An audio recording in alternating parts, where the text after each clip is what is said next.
Hello guys, and welcome to a replay analysis again. And today we're looking at Screwface, the Protoss player who's Diamond. And he's fighting against a Masters Zerg player. So let's see what's going on in this gameola. We're going to help Screwface figure out what he's doing wrong, what he's doing right. How can he screw his opponent's face the way he wants to do it? How can he become his full roleplay potential? Let's find out. He seems very mannered for having a name Screwface. Not only good luck, have fun, but good luck, have fun! Super excited. Okay, let's back it up. Let me see your probe. Nice split, dude. Good shit. Good job, Screwface. First probe gets rallied to your natural. I like it.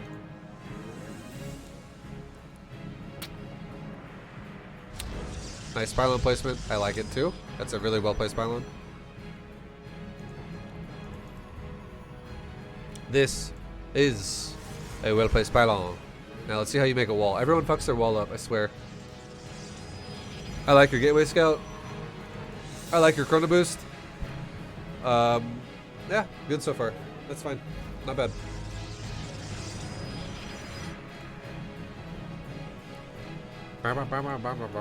This is World of Warcraft music, by the way. Classic World of Warcraft. This is the soundtrack you hear when you open the game up before you hit login. This is when you're looking at that portal, the orange-looking portal. Okay, so you see he expanded, so you know you're okay. This scout is, you know, it's whatever's. Your pylon, or your probe at 20, very well done. I like it a lot. So far your build looks great. The build looks great, dude. You make a core right after. Now let's see if you fuck your wall up with the core, okay? So far your build's fucking perfect. I can't really critique you too much on your build so far. Yeah, perfect. I like that you based it off the gateway. A lot of people screw that up really badly. Good shit. Now you make your gas, and then you make your second pylon.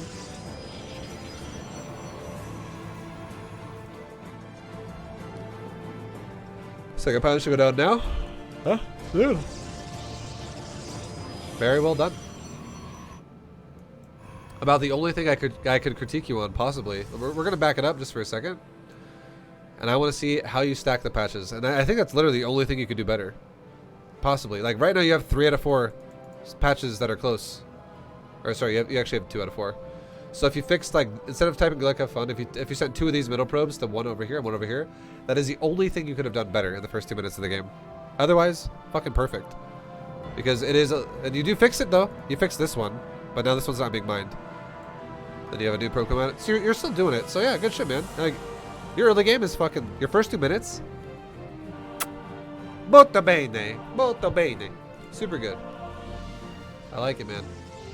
Masters potential for you coming up. I can see it now. Masters Screwface. Okay, let's go back to 2 minutes where you just were. Now your scout. So you're looking at his gas, and you're being a bit paranoid about the gas because you're sticking it around for a while, which is whatever. I'm not gonna say it's the worst thing in the world.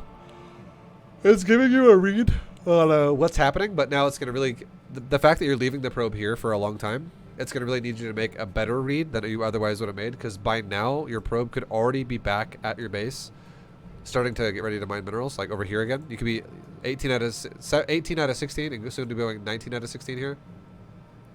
You could just be mining more. Now I'm not saying that you should be doing that. I'm just saying that if you were doing that, you would have a tiny bit more money, because even though it is inefficient mining, it would just be a little bit more. But the more you do things like this where you leave the probe across the map, the more you need to react properly. So let's talk about what you see here in a second as to how to react properly. So far, he hasn't shown you shit other than standard. The reason why is because his hatch gas pool is timed pretty standardly. Nothing is deviated in a weird way yet. You're chrono boosting your stalker, your warp gate, all is looking good so far. Here's where you need to pay attention. So right there. Now, obviously, your probe is dead, unfortunately. He made 4 lings. But one thing you could notice is he never stopped mining gas. With 3 drones, He didn't pull drones off of gas as he was hitting 100. Okay? Now, that's not to say that he doesn't have to do that right now, but here's what I would say instead. This is where I would kind of critique you a little bit. Maybe, instead of just sitting on his gas the whole time, with your probe like this the whole time, what if you scouted into his base one time like this really fast with your probe? You get in here and you see, oh, natural. Ooh, the music is intense. And you go over here and you see, okay, cool. Like I saw the natural. It's early, so it's not at pool first. He is taking a gas though, and he's going for, you know, a pool. As soon as the gas finishes, I would say like right now would be a great time to maybe leave his base. Come back at about like 1 minute from now. Like head back into his base. Like start going back into his base at like 2:30. Like put the probe maybe like right there or like over here or something like over here. Just get out of his base. And watch what happens if you came back at 2:30.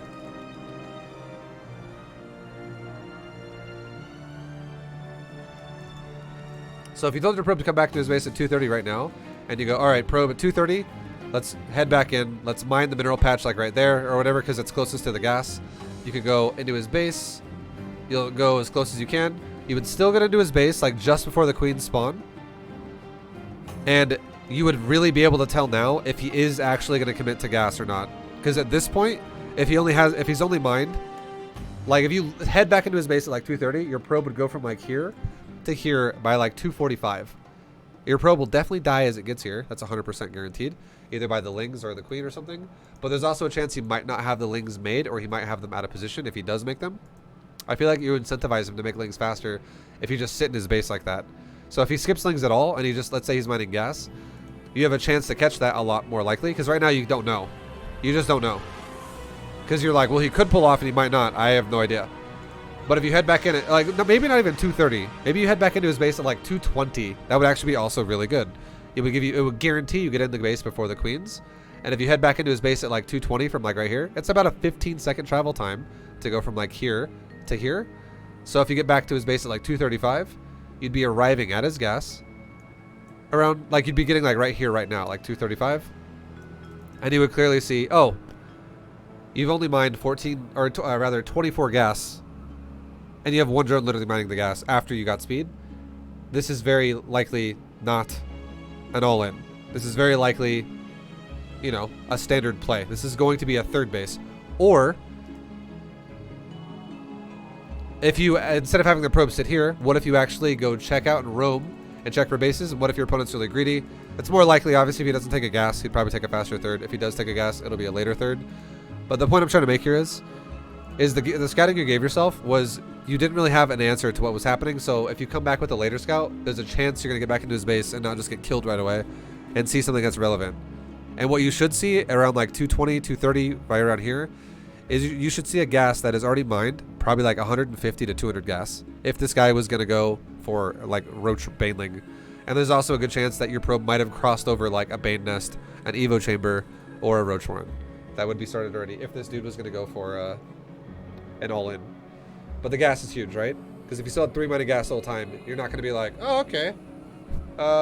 This guy's just, he's looking to make drones the whole time. He's either going overlord speed, or he's going to go for tech rush, or he's going to all-in you. And if he's going to go for a third and mine gas like that, he's probably going to all-in you. That's probably the case. So behind this first push you do, I love that you make a sentry second. So even though you don't scout the third yet, I actually think it's fine, because what you could do now, like if you scouted this gas this way, you could follow up with a sentry scout that could go like this. Go across the map to his third and then straight down in. Or you could check the third, and then go into the main, just to make sure he doesn't have a third. And if he does have a third, you know it's more standard. If he doesn't have a third, you know it could be a tech build. Things like that. But I love that you're making a sentry second. That is very good. But yeah, maybe like a little bit of altered scouting with your probe, and things would be a little bit easier for you to kind of figure out what the hell's going on. Yo, Temple Jesus, thank you very much for the raid, man. I'm having a wonderful stream right now. Welcome everybody from Temple Jesus' raid. Hello guys, welcome, welcome, welcome. I'm actually doing a replay analysis right now, which means I'm reviewing a replay for somebody, and then after I'm done with this, I'm probably gonna end the stream because I've been going like all day. But much love, guys. Welcome to the stream, Temple Jesus. Appreciate you, dude. Hope you had a good stream yourself. Guys, go click on his name. Go give Temple Jesus a follow. He's a good guy. And yeah, man, fuck yeah, dude. Fuck yeah. I gotta go eat and sleep. Have a good night. You too, man. Go eat. Thank you very much. Hell yeah. I like your reaction of walling off. And around this time now, it's not that big of a deal. It's not that... Like, you don't really know, which is why I think it's okay. If it's going to be an all-in or not. And so, like, you're playing the odds of, like, I could die. This isn't too detrimental to me right now. So I'll go ahead and make this. Definitely make sure you make a Stalker again. Or a second Sentry. If you want to do that, that's totally fine. I'm not going to critique you on that. If you want to do a Sentry-based build, we'll talk about that. And you're going Robo, which makes sense. This is fine. You're doing... Definitely, it looks like you're going to do, like, an Immortal timing. Then. But, yeah, no, like, you're definitely playing a game where you're... As you even said before I started this, so I read what you said, you're having a problem scouting. That later probe scout will definitely help you a lot in the future. And now you have a Phoenix going out. This is really nice. I like it. I like it. Make sure you start those Immortals. I like that you're chrono boosting it. This is a priority. I like that you're prioritizing the gas. This definitely is looking towards the Immortal Sentry timing. It's pacing well. Not bad. You see a third? Now, here's already a sign that you should pay attention to with scouting, okay? You see a third, right? A third is a third. A third could mean a lot of things for Zerg. You're like, oh, a third base for Zerg. All right, well, that could be an all-in or it could be macro. But check this out. You see a third with creep spread. Not... If there was no creep spread and a third, I'd be like, bro, you might want to put a butt plug in your butt because he's about to come for you.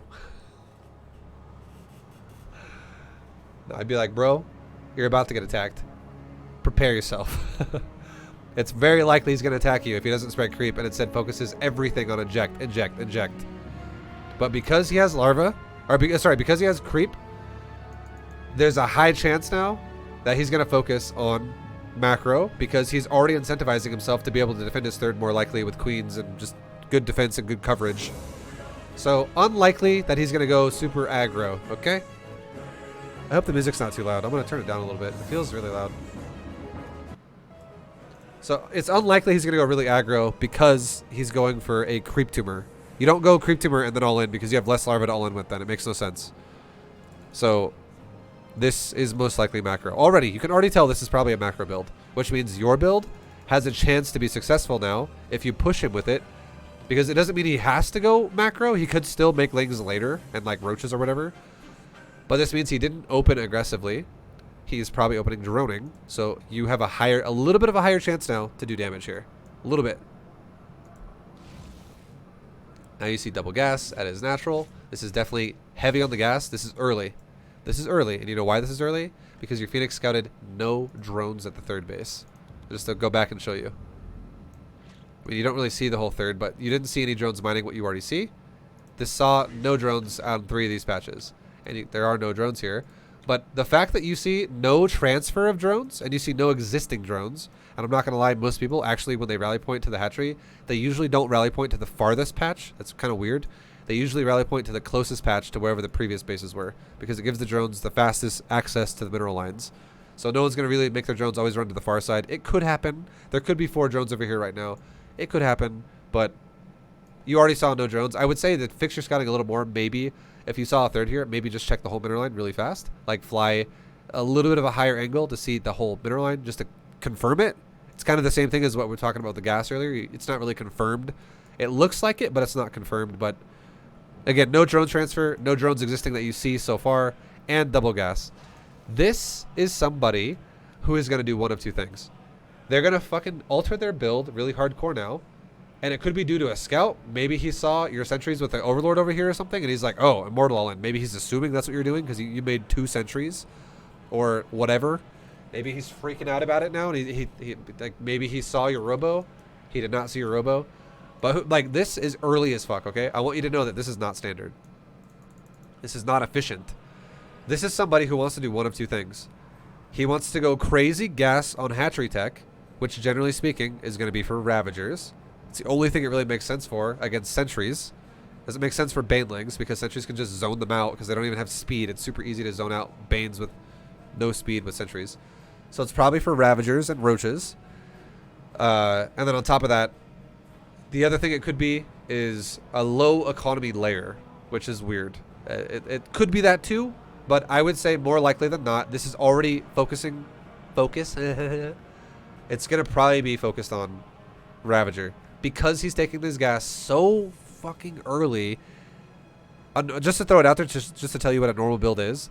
A normal build does not take double gas until the third base has like 8 to 10 drones on it. So you should have seen drones on every patch. 1 drone on every patch, maybe 2 on a couple of them. And then gas is taken, which is way later than what he's taking. That's like a gas at like 420 or 430 with drones being cranked out like crazy. So this is early as fuck gas, so you should already be expecting now, okay, not fully macroing here. He's definitely teching hard or getting ready to make Ravagers. That should be a thing you should think of right now.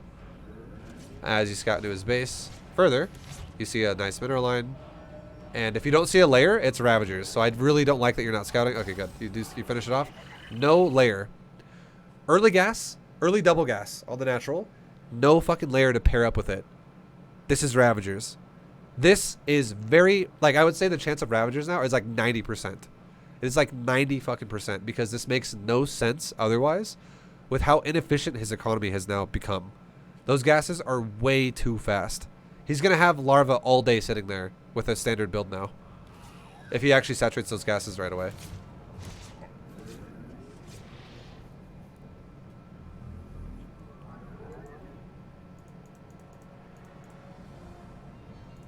So one thing you could do, honestly, I would actually say this. I would say one thing you could do is if I would probably, if I were you, I would send out a second hallucinated Phoenix, a second one. And what I would do if I were you, this in my opinion would be a great way to make a super fucking solid reaction here. If you scouted still no drones on the third a second time around with your scout, and you saw this dude going gas crazy, and he started making roaches, which is what it should be because he has no layer. I would actually take a third just like you are, if I were you, and I would just defend my third. I would defend it. That makes more sense because he's playing inefficient as fuck, but he has Ravagers really fast, and Ravagers can kick the shit out of sentries when you're trying to attack on creep, which he has. So that's maybe not going to be the best strategy choice for you. It's kind of like trying to counter a rock with some scissors. Like, he is already kind of countering sentry push if he goes defensive Ravagers. However, if he pushes with aggressive Ravagers with a low economy, it means for instance, you go for an efficiently paced third base. It's not as efficient as it could have been, honestly, because you took gases really fast at your third too. You both are kind of playing a weird, inefficient style where you're going for heavy sentries with gas. He's going for heavy Ravagers with gas, it looks like. I would say it's kind of like a wash a little bit, but he's already kind of countering an Immortal all-in, I would say. Chances are high that he counters that. If you go for a defensive third base and just repeatedly force field choke points with your sentry, you can focus over Ravagers really hard that way because you can keep reapplying force fields every time he tries to break it. So I kind of agree with your third base, but I would love it if you scouted again to confirm he's committed. Because what if, for instance, what if he just canceled those gases? What if he was meta as fuck and he wanted to mess with you, and now he's just cruising on drones? He's like, fucking drones, bitch! I'm going mass drones again. And he's not he's not gonna make a roach horn at all. Like, that could happen. So confirming this would be nice, just one more time. I wouldn't mind that you start the third right now, but I would love it if you confirmed what he's doing. Because right now, again, it wasn't full information. It looked like he's setting up to do that, and that's how you should initially deal with it. But a confirmation would be great. So a second hallucinated Phoenix should be going out like right now, which you can afford.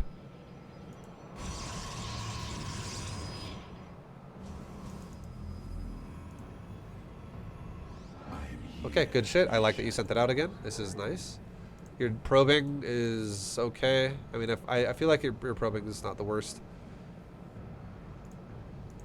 At this point now, too, though, now that you're going to play defensive, go back to chrono boosting your probes. The second you've committed to going, you know what? I'm not actually going to go for an Immortal timing. I'm not actually going to go for aggression. I'm instead going to go for a third base. And you just chrono boosted out your Immortals initially to get a couple, like, an Immortal out. Definitely go back and chrono boost out your probes again. I kind of want to watch your probe production really fast. Your early 2 minutes was great. I just want to watch it fast. I want to watch your production. I want to see how good you are at upkeeping your buildings. Nexus is a little missing. Lacking. Nexus is definitely late. Okay, so that Nexus was up for like 20 seconds before it even started a probe. Definitely a problem. Definitely fix it like that. That's stuff that's gonna slow you down. That's, you know, big macro mistake right there, because it slows. That's like almost 2 probes you just missed right there, straight up, and that are gonna just never be there ever again because you don't get that time back. But now it's looking a lot better. You're doing a good job. Still looking good. Your gateway is no longer building anything. You definitely have the money to do it. You also have the money to do the robo. If you have the gateway, the robo finish like this, like where the robo's now done, I would definitely say give your robo the priority. Here, robo's more important, honestly. You should definitely be making immortals faster than you make like a stalker. And then go back to making stalker, especially since your build looks like it's setting up for an all-in. Because let me explain this to you really fast. I just want to make sure you understand what this means. If you go for a 2 gas like this before you are fully saturated on this mineral line, and then you rip off on the mineral line to saturate these gases, this build makes sense for you to do a timing attack. Okay? It really does. It makes sense for an immortal timing. And I know I've coached people before with this kind of a build. It makes sense to go sentries with gas like this. Like the gas means you're making sentries, and going sentries usually makes sense if you're going to go for an all-in or a timing. The only way I could justify you staying defensive with taking gas like this and taking a fast third like this is if you stop making sentries on like 4 sentries. And we'll go back and check that in a second to see if you're doing that. But in general, if you take gas early like this at your natural, it usually caters towards aggression. Okay? So if you always play defensive, I want you to keep that in mind. We're just going to throw that out there. But now I want to see how your build develops, and we'll come back to it in a second. But now your robo's done. And you make an immortal right away. Your gates are kind of underutilized here. And this is the kind of shit we're talking about where it's hard to maintain everything because your gas is so thin. Or I mean your resources are so thin. You make 4 sentries. And then if you stop making sentries now and you go for a third and you go, like I think you do. I think you start going stalkers now. And now you're not making an immortal. Which you should be able to afford if you actually saturated the gas. Which you are. You make an immortal. Not making one. You start the third. Okay, so you're making an observer. I would say a little bit faster. So here's the thing. I don't mind that you chrono boosted out your first immortal, okay? I don't mind that you chrono boosted out your first stalker. I don't mind that you chrono boosted out your first immortal. But make sure you're allocating chrono boost a little bit faster on your Nexus after that. Because you've already confirmed he's not all in. He's not all in. You confirmed with the probe he's not all in. To be honest, this is actually even better to say this. If you scout with a probe, okay? You scout with a probe and you confirm, like we talked about, oh, he's not all-inning me. Nope. And then you reconfirm it with a hallucinated Phoenix. Yep, no, he's not all-inning me right away. Let's just say you confirm this, that you're not being all-in extremely fast. You should actually, if with the build, if you're going to go 4 sentries, stalker, immortal, and do a really fast third, you should actually chrono boost your probes if you know he's not all in. So chrono boost allocation is a counter to what he does. If he is all in, you chrono boost out your immortals. If he is not all in, you chrono boost out 1 stalker and just pure probe. That's it. Because that way you can saturate your third super quick and you can explode off of 3 bases like really hard while just maintaining production without chronos on your gateways and your robo. Because you're kind of, what's happening right now with you taking a third this fast, double gate robo, you're stretching, and you take priority of gas, you're stretching your economy super thin like this. And if you're not going to do aggression, it's a super thin economy, so it doesn't make sense to chrono boost your robo out if you're not getting attacked. If you don't see it all in. And again, that creep tumor was a sign of no all in, and the gas not being mined anymore was another sign of no all in. And you did see the creep tumor, but you didn't see the gas because your probe died.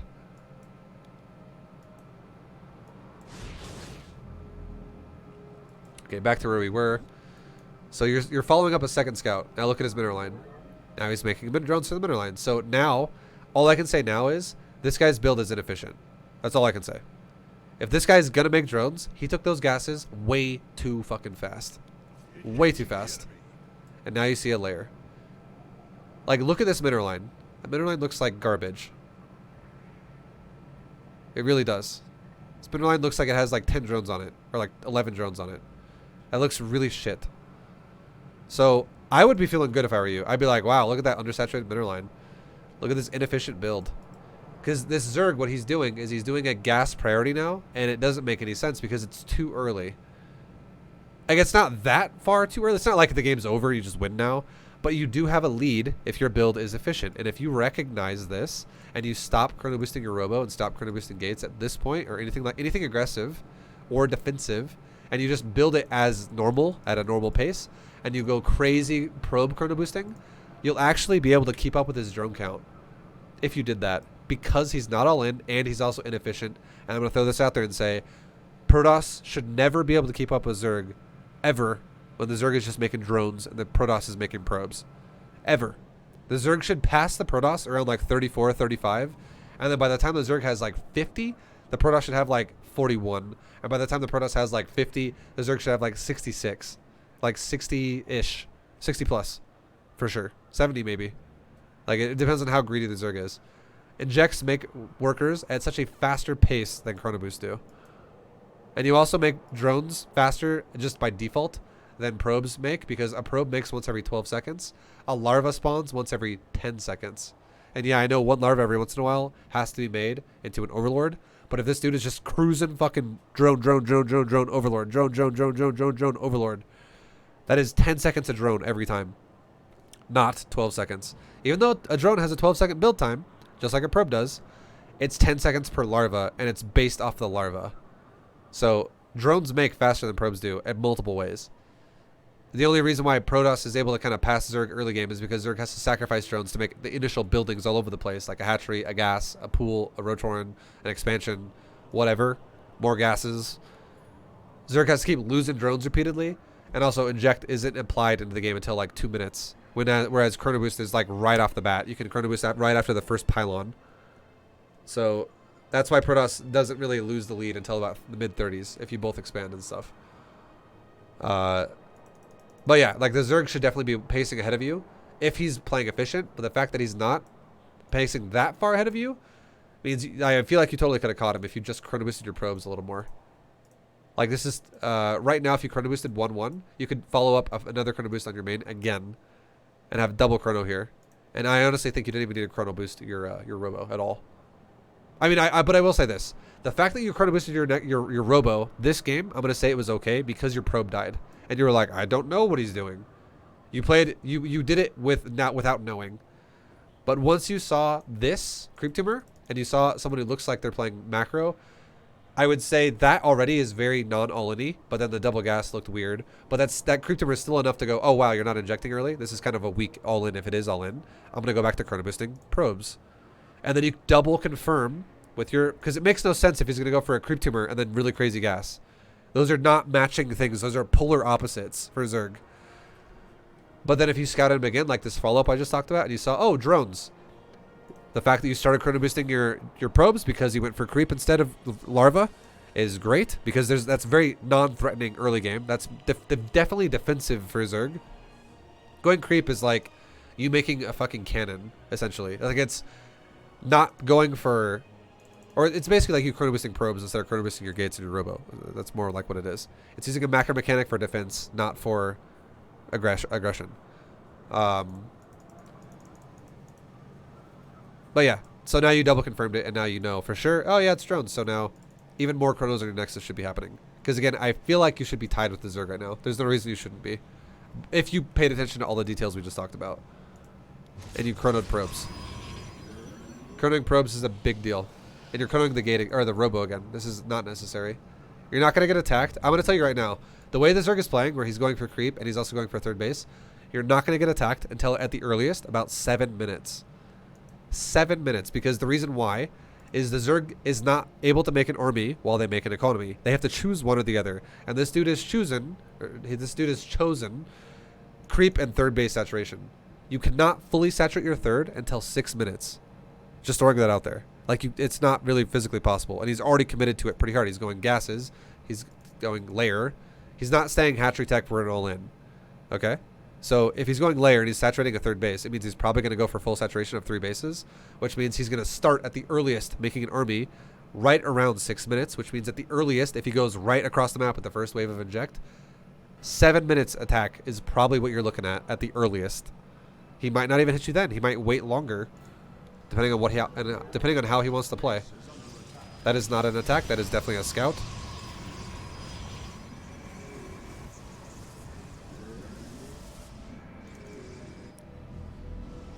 I like your gateways. That's really good. I like your doorway as well. That's really good. I would definitely say maybe kill the Overlord, because this is giving him, you know, information that you don't want him to have. At the point when you actually have a sentry and an observer or whatever, definitely just kill the Overlord as well. That's this is huge, because now he knows how fast you take your third. As Zerg, I'm going to tell you right now, as Zerg sees this, they can now go, you know what I'm going to do? Cut fucking drones, and I'm going to go all in now because I see this Protoss as being greedy. That is an option Zerg has. So if I'm going to quote you a 7-minute attack, maybe he attacks you at like 6:30. Maybe he does not fully saturate his third, because now he knows you're being really greedy and he wants to punish that.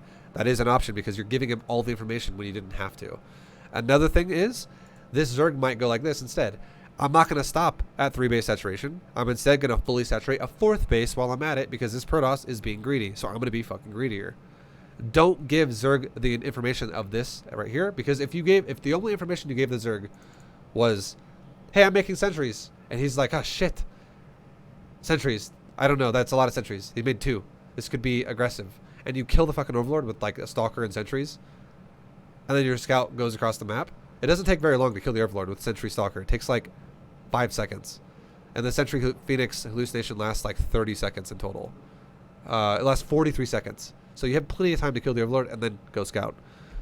If you kill this Overlord and he doesn't know when you take a third, suddenly shit falls out of control for Zerg a lot more, where he's like, okay, I'm not really sure what the Protoss is doing. Maybe I get all in, maybe I don't. And now the Zerg suddenly might not be as greedy, or it might not be as aggressive. He might be more conservative.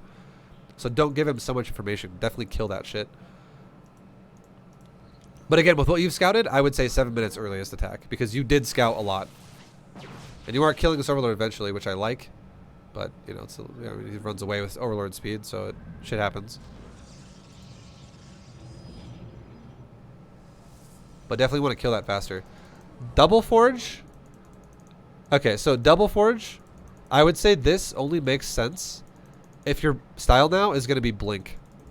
If you go Double Forge and you don't go Blink, I disagree with this. If you go Charge the Archon Immortal behind this, Blink, or sorry, if you go Charge the Archon Immortal, it's Single Forge. Single Forge. Do not get fucking shields. I would agree with this if you were like in Platinum or below. But you're like basically getting on the verge of Masters League now. Again, this is a Masters player you're fighting against. Going for the Double Forge, like I recommended in low-level Bronze GM Protoss games, was mostly for like, hey, Protosses, do you not know how to really defend your bases very well? Yeah, that's okay. We'll get you some shield upgrades, and now you have more time to react because you're slow as fuck. And you're like, what? What? Okay, I'm going over there. Like that's why the focus there is for that. But if you're going for double upgrades now, and if you're gonna get shield upgrades now, at Masters level basically, this does not really bode well for you, because this is so fucking expensive, and all it's gonna do is slow down the pacing of your units, and your opponent is gonna be very efficient. They're gonna be a lot more efficient than like a gold player, or something like that. So it makes no sense unless you go Mass Blink Stalker, and if you go Mass Blink Stalker, that is a very micro intensive build. You could still go Mass Blink Stalker, but I highly doubt that's what your plan is. But this is the only way, and also if you go Mass Blink Stalker, the only way that would make sense out of your Robo is probably if you went Disruptors then. Because you don't really have any way to deal with like a fuckload of ground army from the Zerg just like coming at you unless you have some type of AoE. So we'll see what you do with the Double Forge. But a Single Forge definitely, if you're gonna, especially if you want to go Charge the Archon Immortal, yeah, you're going shields and weapons, and if this is okay, it is Blink. So you at least have the composition down right. The only thing I disagree with now is if you're passive, incorrect. You have to be aggressive with this now. This has to be an aggressive build, and you need AoE. You should be starting a Robo Bay like right now. If you're not aggressive, it only works if your opponent's not being greedy. You could get away with defensive Blink Stalker if your opponent is greedy, but you need a Robo Bay right now. You're making a Templar Archives. I don't know how much I agree with this build order. It's a bit unrealistic, would be the perfect way to say it. This is too gas expensive and on everything, and you're you're going to develop an army at a very slow pace. And the Zerg is going to just run your ass over. Because you're basically going Stalker, Archon, Immortal with shield upgrades. And again, this would work really well in like Gold League or Platinum League, but it will not work in Upper Diamond to Masters. It really won't.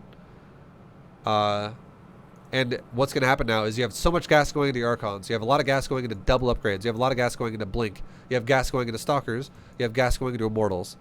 You're going to have an army that is going to be being built off of 2 gateways for like 8 minutes. For the only way, that's the only way you can afford this. Like 2 gateways all the way to like 8 or maybe even 9 minutes. Which means at 9 minutes, you're probably going to be at like 150 supply. And your opponent could be maxed easily by then. And he'll just run your ass over because 1 shield upgrade is not going to make the difference. It's too expensive. Like the composition of Archon Stalker Immortal is already insanely expensive as it is for gas. But you're also getting double upgrades too, which is crazy.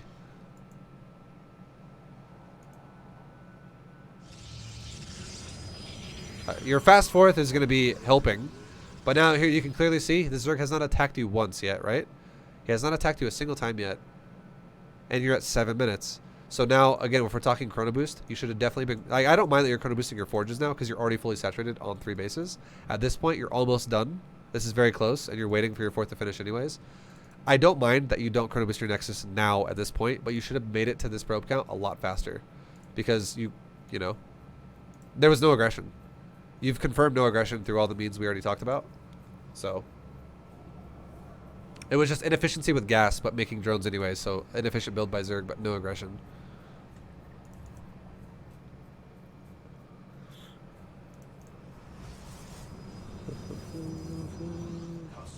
And now, yeah, you're just going to struggle to spend your resources like crazy. I am here in the shadows. I would highly recommend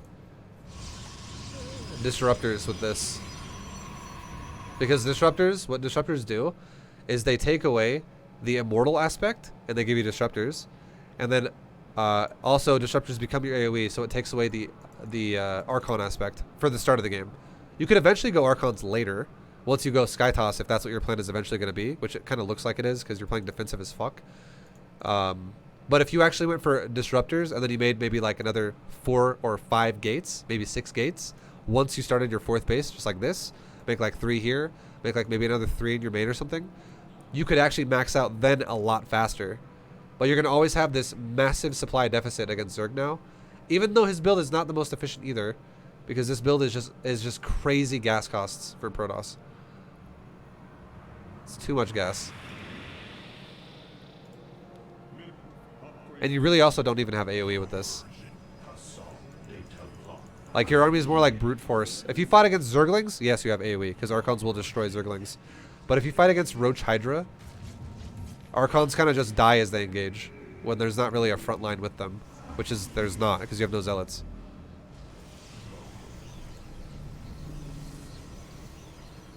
Okay, so you saw you had a 4th base, and you saw into the main base, is whatever. But now, watch this, okay? So he's got Ravager Bane. Fucking Ravager Bane, dude. God.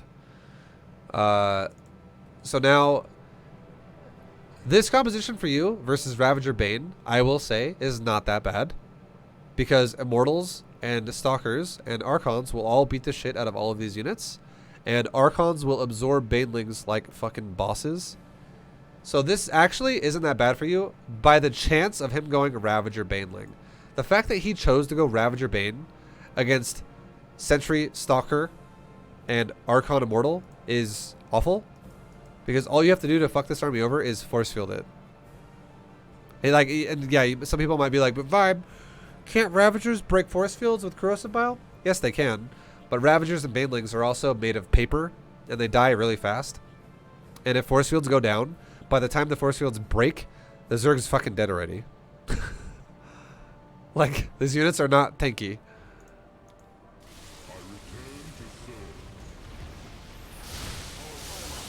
Like, look how fast these Ravagers are dying.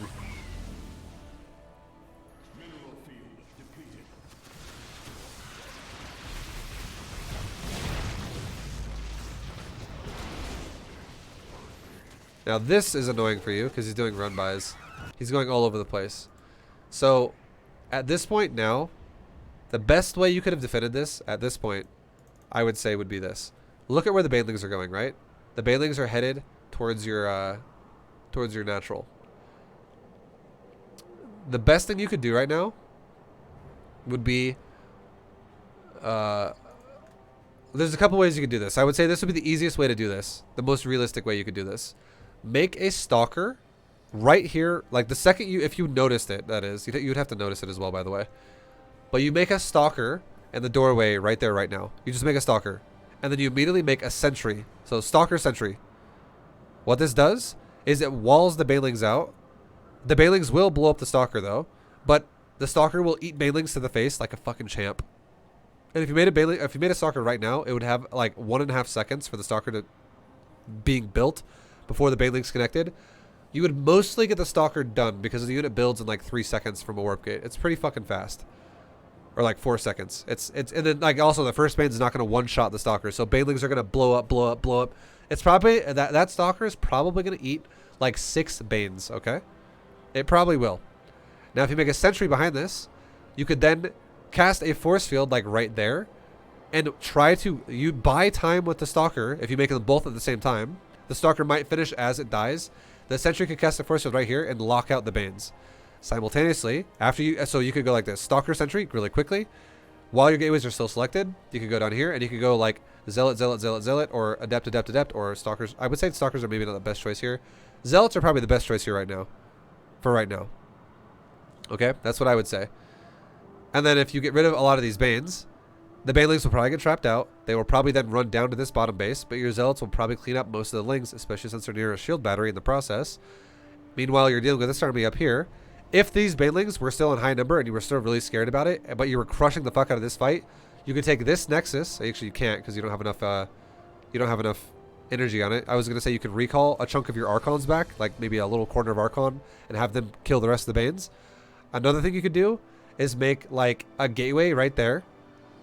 You can make like a gateway right here, or a pylon, and you can make maybe a gateway right there, and run your probes all down to the bottom. Just to literally run. If the banelings were coming now, and you were like, "Fuck, I'm trying to save my probes at all costs," run south with zealots, kill all the lings, and buy time to build buildings.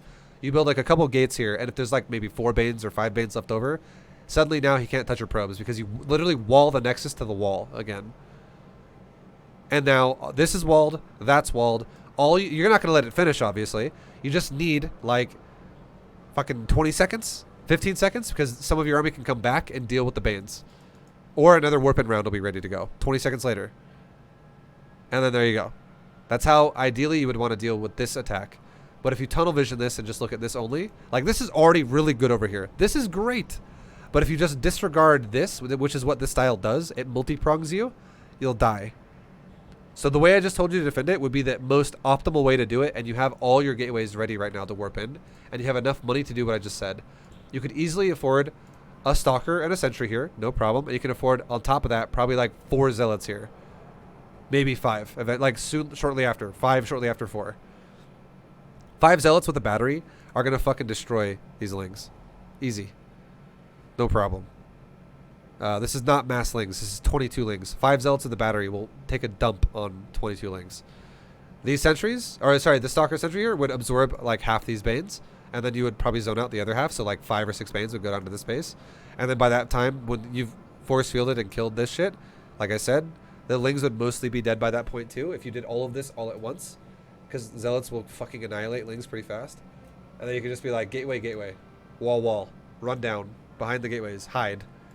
And then that would turn into a fight where the Zerg would lose this whole army, he would lose this whole army, he would lose this whole army, and then you could then cancel the gates, go back to mining like normal, and you would have counterattack potential there. But what I imagine is going to happen is you're not going to wall anything here. You're going to lose all your probes in your natural. Your third base is probably not going to get warped in at all. You're going to lose all your probes in your third, or a lot of your probes in your third. You're going to win this fight, and you're going to be winning this fight with like 35 probes left over. That's what I feel like is probably going to happen.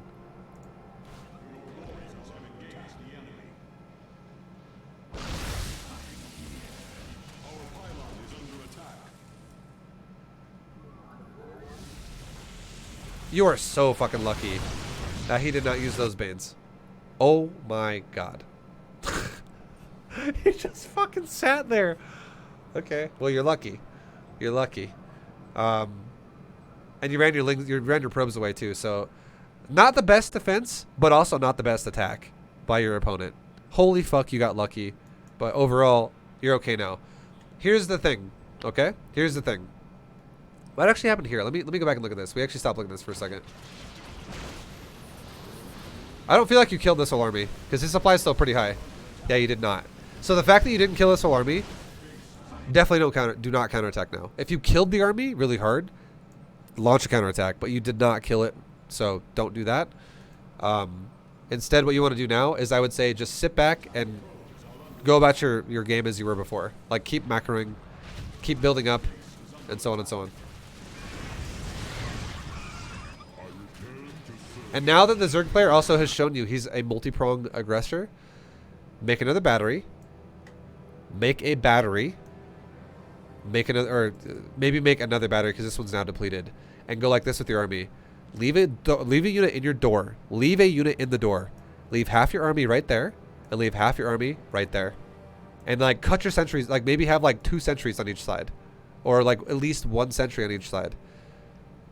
And what you can do is, no matter what angle he hits you from, you can engage immediately. And if he multi-prongs you, you can easily defend it because you have battery and stronger army than he does. Ravager Bane is not better than Stalker Immortal Archon. It's not. Your composition is not ideal, as we talked about before, in terms of your gas. But Ravager Bane is not a counter to Archon Immortal Stalker. It's not. Banelings suck against every one of those units. And there's so many Banes that he's going to have a weak number of Roach Ravager. And Ravagers also are squishy as fuck, and there's no tank for them. And if your Stalkers especially have Blink, here's all that has to happen. Banelings come in, get annihilated by Archons, and like the Archons just go... just like eat the shit to the face. Banelings are gone. Stalkers blink on the fucking Ravagers. Ravagers are like, oh shit, we're kind of exposed. We're all dead. That's kind of how the fight should go. Like, it's really a stupid composition for Zerg to go for right now against what you're doing. It's not ideal for Zerg. So, yeah. Just as long as you don't lose your probes. That's his whole game plan is to kill your probes. And you should recognize that now by splitting your army. He's going to do it again. 100% in about the next 30 seconds or so. He attacks you again, and he multi-prongs you. So, the fact that you're sitting all together now is incorrect. You should be having half and half. See how you go down for everything? I guarantee your top base gets hit now. You have to realize this composition is about probe killing, and don't let your probes die, and then you win the game. His composition sucks ass versus your composition, but any composition will beat any composition if one of them has no money, because then you can't replace things that die. So if you're a fucking rock and I'm a pair of scissors, I eventually will chisel away at you if you can't really replace what I chisel off. You know what I mean? That's kind of what's happening now. But if you just keep if he's a fucking pair of scissors and you're a rock and you just slam his ass over and over and over and you take little cuts here and there and you just replace that, it's way easier to replace what you lose because it doesn't really lose much. And the scissors are just like mangled as fuck because you actually have a hard counter army to what he has, unless you let your probes die, which is not good. Which is what's happening now.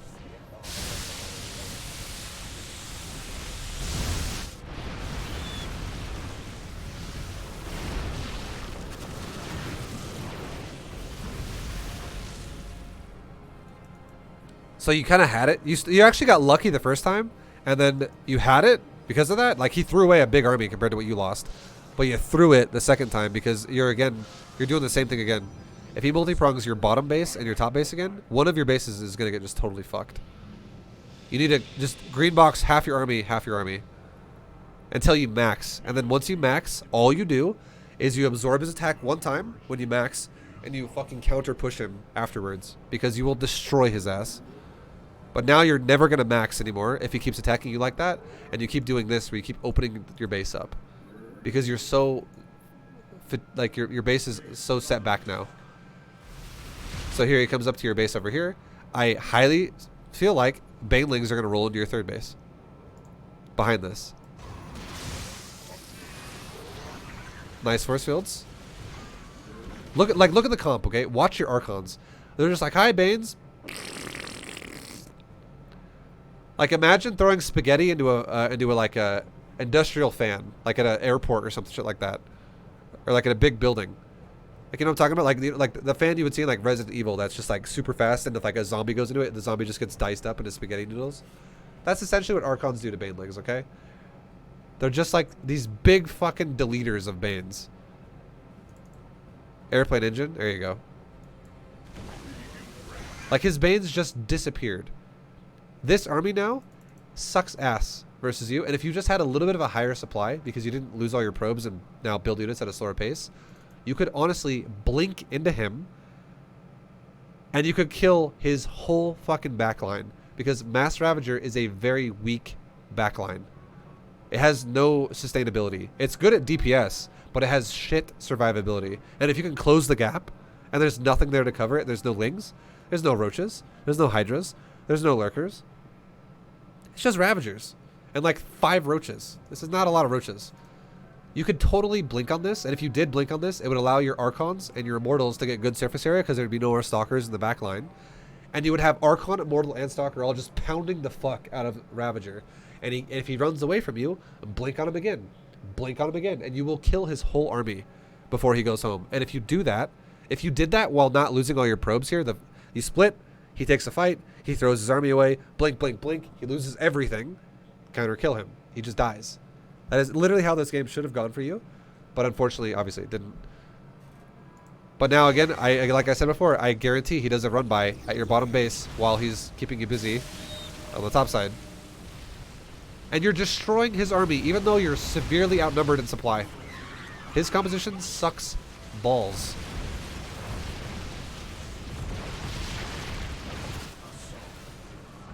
You should definitely be blinking on him. Like, you destroyed him. If you just split up your army, you would have taken no damage. So that's like where you went wrong. It's hardcore. And also in that last fight, if he did he didn't do it, but if he did another Baneling run by of like 8 Banes, your whole middle line would have died again, because you had nothing to defend it. And I imagine it's going to happen to you again, though. And now at this point, this is not the time to go Sky Toss, because you can't even max again. And if you can't even max again, here's the problem. You have one way to invest your money. If you're like, I can barely maintain production, and if I have a tiny bit of extra, what should I be doing right now? The real thing is definitely not transition right now, and the reason why I say that is you're running out of money. You're running out of money. You're going to run out of money. You're going to run out of money.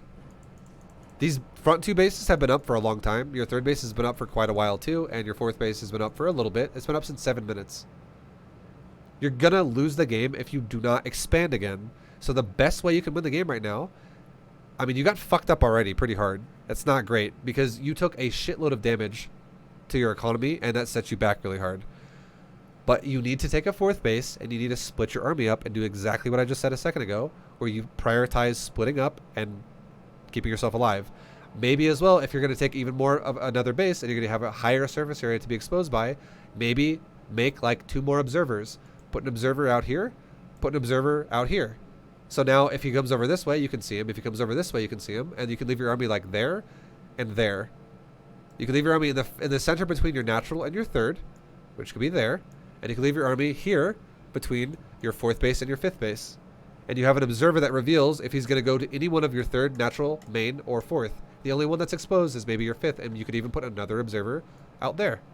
So now you see every aspect that he can attack you from. This guy has not once attacked you with an Overseer as well, so he's not even going to see the observers to kill them.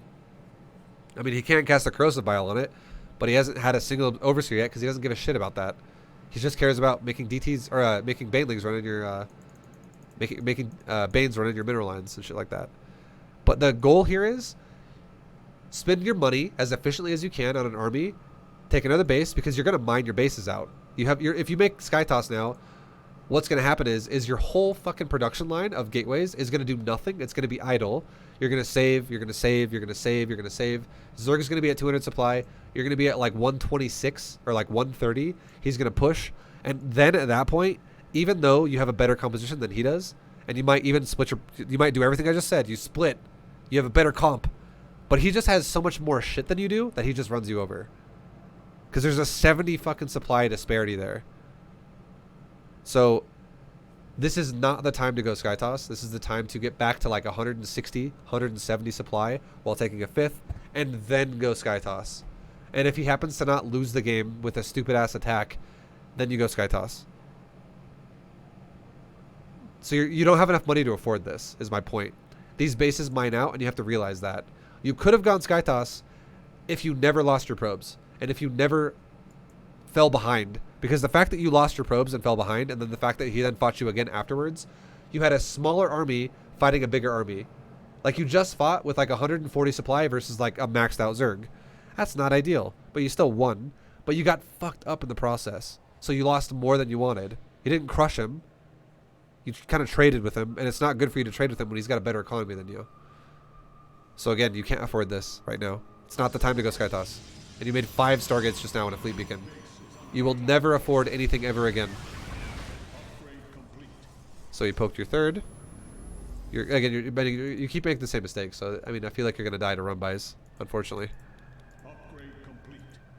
But I mean, there's not much you can do about it now because you've committed into a weak transition at this point because you can't afford it, and you also just don't have enough right now. And now, here's a dead giveaway. Here's a dead, like, you should already be doing the positioning we just talked about, but again, here's a dead giveaway.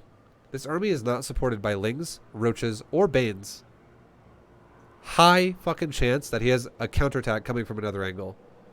It's pure Ravager. Pure Ravager is god-awful to attack with. This is so stupid to attack with, and you have to realize it's probably not his only attack.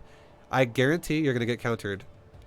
Again, you should. Because if this Zerg attacks you with Pure Ravager and runs away and does not counterattack you, I'm going to be like, what the fuck is this guy doing? Why would you attack with Pure Ravager? Again, that's so vulnerable to blink. If you just had enough units to blink on him, he just dies.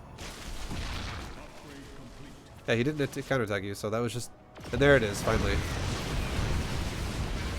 Alright. Now.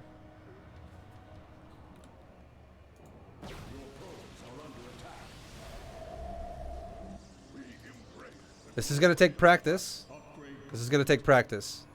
But this is all you got to do to defend this, okay? To deal with this. If you see banelings coming at your face like this, all you got to do to defend this, it's not even crazy micro, okay? This is not like you got to be Maru and do a marine split or some shit like that. It's literally just like this. Green box.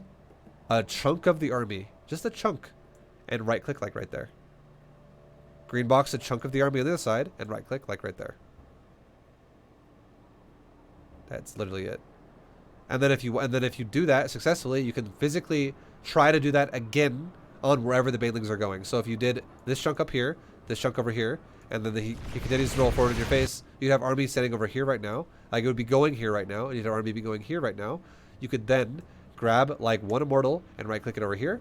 You could grab one immortal and right click like right over here. Just gap your units out. Like, spread them out. The fact that you just ate the Banes in a stacked formation, this Baneling attack is horrible, but you're allowing it to be good by not splitting your army at all. Still horrible. You still only lost one immortal, but you allowed like 4 immortals to get destroyed almost. And 1 stalker is on the verge of death as well. Still not great. But you could have made that, like, 1 immortal could have died and everything else could have been green. If you just did a simple click, click, click, click. That's, you know, that's all it would have taken for you. It's not hard to micro against it. You just have to know what you're supposed to do, which is spread your shit out.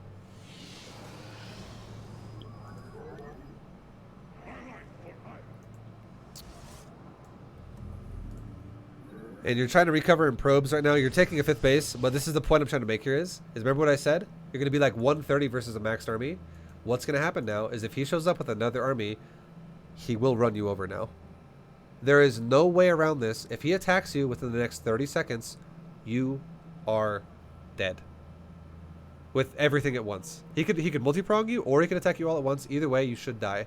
And here's why. It says you have 130 supply, right? But this is not real. You actually have 4 probes in production, and you have a carrier in production, which is 10 supply right there. So you really only have 121 versus 195. That's a massive disparity.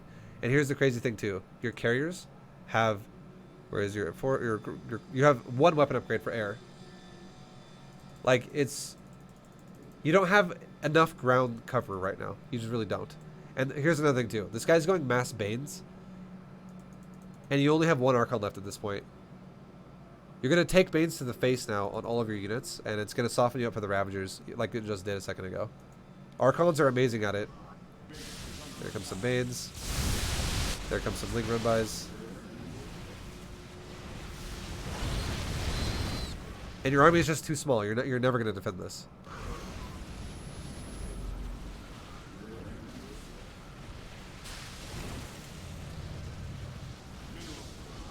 That shield battery is putting in work as well, though. Like, thank God that shield battery is so goddamn good. But even then, look what he just did to you. He just reset your ass hardcore. And it's going to happen again and again and again. Because you can't afford carrier right now. Carriers become, like, basically, what I'm trying to say here, this is the final way to say it. Carriers are not self-sufficient until you have double digits of them. It has to be 10 plus. And then they become self-sufficient. The fact that your whole army died and your economy got fucking destroyed and you had no future economy really to invest into. Like, your economy was in shambles for a little bit in this game. And then you switched into 5 Stargate Skytoss when you only had like 100 supply and a shambled out economy. That means you're putting yourself in a position where carriers have to carry the game then in a self-sufficient way. And they can't do that until you have double digits, which with an economy in shambles, that's going to take you like 4 minutes. And your opponent is maxing out in like 30 seconds. So you can't do that. But if you did not invest all that money into Skytoss at that point in time, and you just invested it back into Archons, back into your army that you were doing before,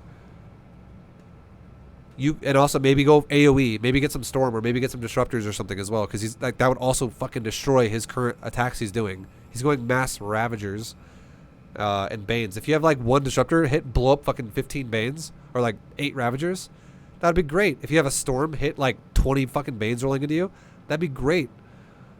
Like, if you invested in something that's a little bit cheaper and more useful in this current position, because you can't afford a full Skytoss transition, because that is expensive as fuck. That is the most expensive transition you can go for Protoss, and you can't afford it if you're broke.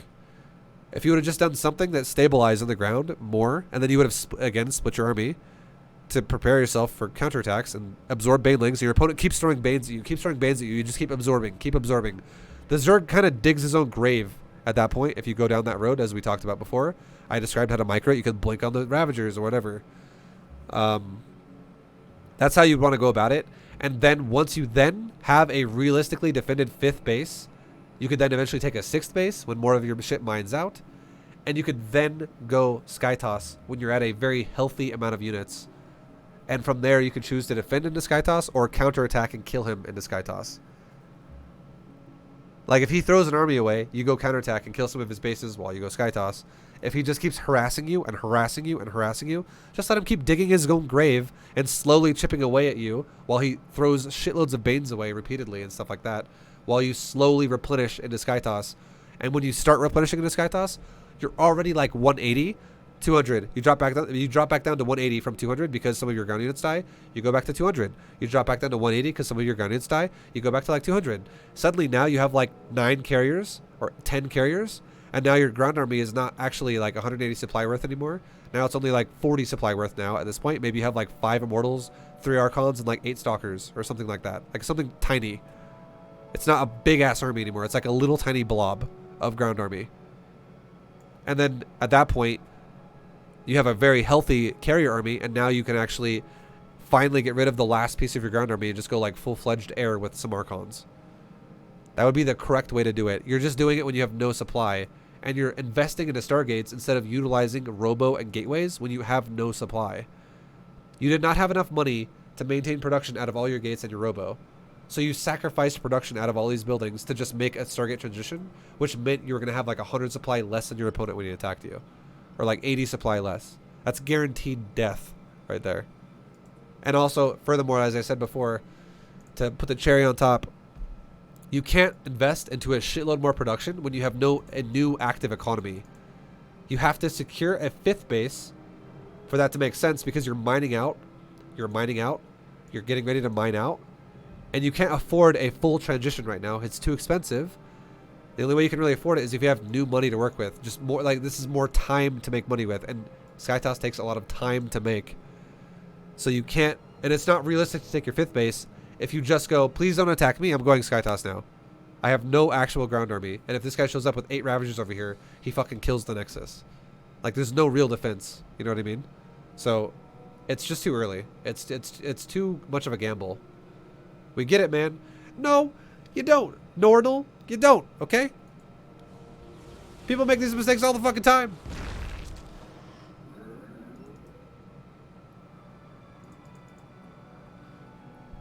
I always love it when people say that kind of shit, where they're like, Jesus Christ, you made your point. Yeah, the point is, this is a replay analysis. And I need to make a point. I need to make sure they understand that point. The person is literally buying an analysis for this point.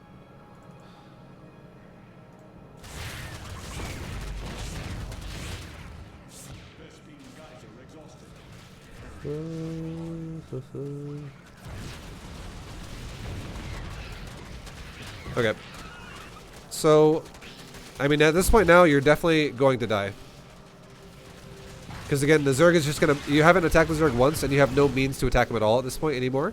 He's just going to keep killing you slowly with maxed out army, And if you look at the economy, it's only going to get worse for you at this point. If he keeps attacking you, and there's no reason why he shouldn't, because he's maxed.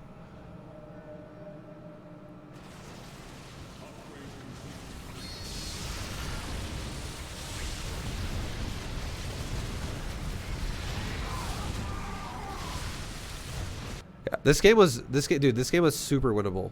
It was super winnable if you just did a couple things we talked about earlier. You just gave yourself too many holes in your gameplay that he abused. Because I'm gonna tell you right now, neither one of you has crazy micro. And if you actually, I'm gonna tell you right now, if you eventually got to a point where you did stabilize on Skytoss with Storm and maybe some Archons, I 100% think you would have won this game. This Zerg's micro, because again, the reason why is because Carrier, Archon, Templar is pretty fucking self-sufficient. That army is like, it kind of does its own thing and it just wins the game for you. Like, all you gotta do is cast 2 Storms and you win. Cast Storm on Clump of Hydra. Okay, game over. Carrier micros itself. Archon micros itself. It's strong as fuck as well. So, if you actually can make it to that point, I guarantee you would beat this guy. Guaranteed, because this dude just 8 Storms to the face. He made multiple mistakes himself throughout the game with his micro, and I think that this Zerg would fall apart if you had Skytoss 100%. So just be a little bit more conservative about how you play it. Be a little, like, try to recognize what you're playing against, and just know from now on, if you play against someone who goes Ravager Baneling, split your army up, because all he wants to do is kill your probes. Archons are amazing against Banelings. Archons are good against Ravagers. Immortals are good against Banelings, and they're good against Ravagers. Blinkstalkers are good against Banelings, and they're amazing against Ravagers. You have a better army than he does. Again, the way you micro is how we talked about before. Archons absorb all the Banes, and then you blink on the fucking Ravagers, and he can't actually retreat because you can run him down repeatedly. And if he's going Baneling heavy, he will not have enough Ravagers to just suddenly stand there and overpower your Stalker, because also if he stands there, he has to also fight Immortal Archon, and he will 100% die super fast if he does that. His whole idea, his whole game plan is to kill probes, run away, kill probes, run away, kill probes, run away. So just spread your shit out, and you won't let that fuck you over. And then Skytoss transition when you're high supply. Other than that, not bad. Not bad at all. Not bad. Not too bad. Oh, yeah.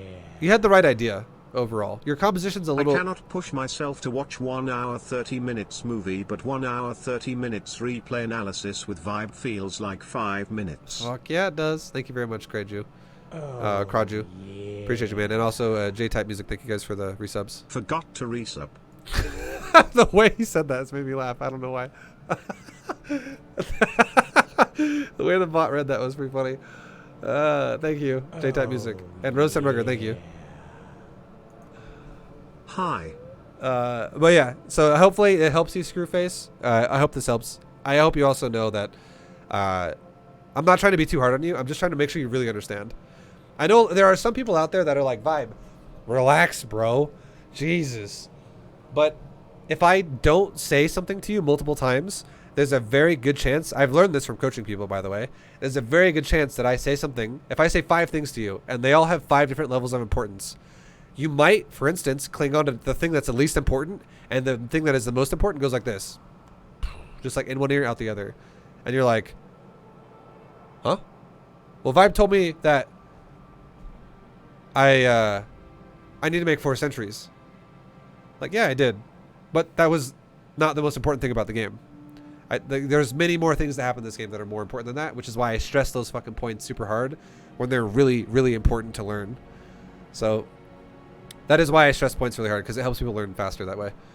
But yeah, anyways, guys, thanks for watching. Screwface, I wish you the best of luck. I hope this helps you out, man, and other Protosses out there that are trying to do similar playstyles to this. I hope this also helps you out.